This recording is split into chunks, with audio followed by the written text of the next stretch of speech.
17 ఏళ్లుగా వివాదాల్లో కూరుకుపోయి న్యాయ పోరాటాలతో సతమతమవుతున్న తమిళనాడులోని స్వర్ణముతీశ్వర ఆలయ రథోత్సవం భారీ పోలీస్ బందోబస్తు మధ్య నిర్వహించారు.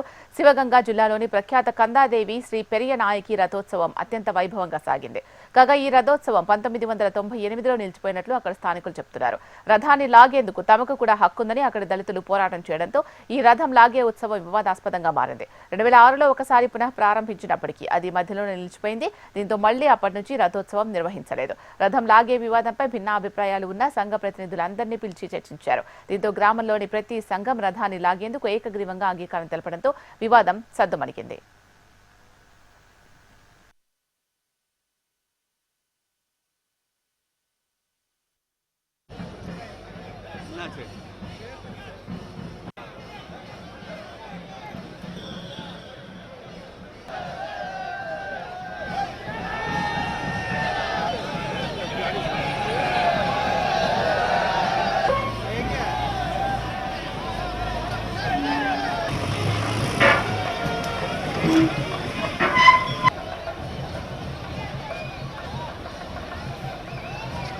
ஆடு போயிடுச்சுன்னா அப்படியே பின்னாடி போகுமா அது